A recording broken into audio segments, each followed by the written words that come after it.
Take a break from your busy schedule and join Harold Sala for Guidelines, a 5-minute commentary on living. Contrary to media wisdom, and certainly what a liberal press would have you think, a belief in the devil is widespread, even among the elite and well-educated. Sometimes those who live closest to the earth sense his influence the most. I'm thinking of a farmhand who often went hunting with the man who owned the farm. The landowner said, "You know, Joe, you always talk about how the devil bothers you, but he never seems to bother me. How do you explain that?" Joe thought for a moment, and then he said, "You know, when we go hunting, and a flight of ducks comes in over the blind, you always send the dog after the ones that are wounded, because you know the dead ones won't go anywhere."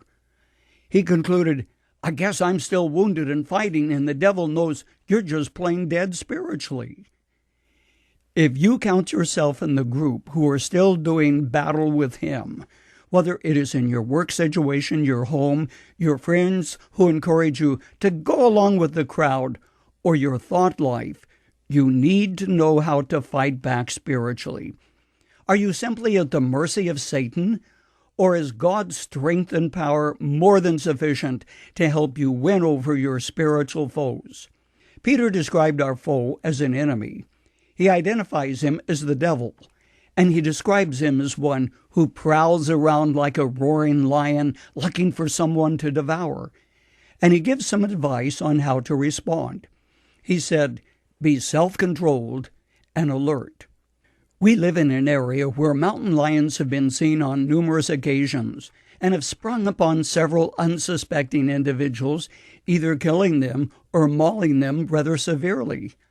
Now, I still hike through those same areas, but it's amazing how much more alert and watchful I am, realizing that mountain lions have far better sight and smell than do humans. Danger intensifies your response. So is it spiritually. James, the half-brother of Jesus, having seen the whole drama of good and evil play out at the cross, wrote that we as believers are to submit to God and resist the devil. So the question is, what does it mean to resist? The word is a combination of two Greek words that mean literally to stand against something or someone. It's also translated oppose or hold your ground. Getting the picture? In other words, when Satan attempts to thwart you, to block your path, to gain territory, to invade your turf, whether it's your personal life, your home, your community, or thought life, resist him. Be sure resistance is not passive. It is active. It means spiritual warfare when you take a stand, refuse to yield, and aggressively speak out for right and the truth. Better to lose a battle that will eventually be won than to passively fold your hands thinking, "I can't do anything," and you lose by default. James, however, says resistance is effective. The devil will flee from you, he said. Time allows for just one more thought. The greater your knowledge of your enemy, the more effective will be your defense. That's why successful military leaders study history and the strategy of warfare down through the ages. More than one battle has been won because one general knew more about his opponent than the opponent did about those on the other side of the battle line.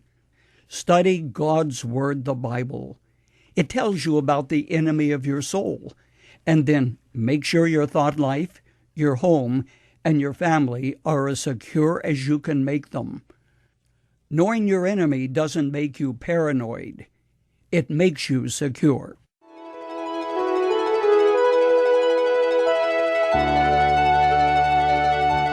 You've just heard Dr. Harold Sala with Guidelines, a 5-minute commentary on living.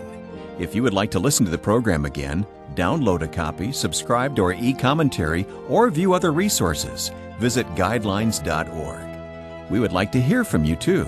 You can email us at info@guidelines.org. That's info@guidelines.org. Thanks for listening, and we invite you to join us again for the next edition of Guidelines.